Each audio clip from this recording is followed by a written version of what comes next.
को मिलता कुछ नहीं है जिंदगी में, डरने वालों को मिलता कुछ नहीं है जिंदगी में। लड़ने वालों के पैरों में एक नया जहान होता है, लड़ने वालों के पैरों में एक नया जहान होता है।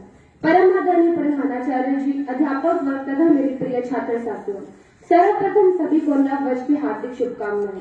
मैं आज जिस विषय पर अपने विचार प्रकट करने आई हूँ वह है नव वर्ष के आगमन के साथ अहंकार का त्याग। हर नया साल जीवन में प्रगति, विकास और सफलता की दिशा में एक नई उम्मीद बनकर आता है।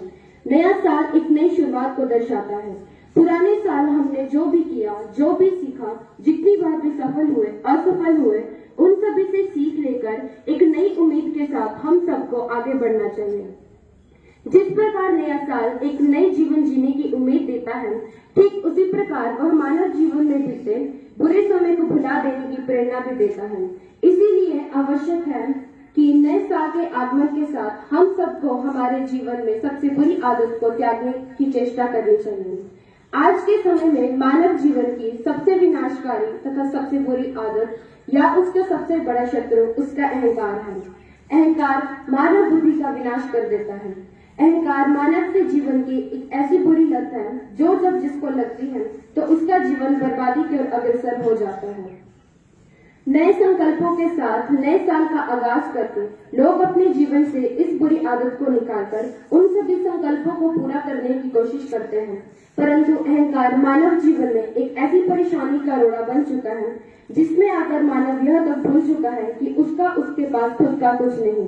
उसे जन्म दूसरों ने दिया, उसका नाम दूसरों ने रखा, उसको शिक्षा दूसरों ने दी, उसको इज्जत दूसरों ने दी, उसको रोजगार दूसरों ने दिया।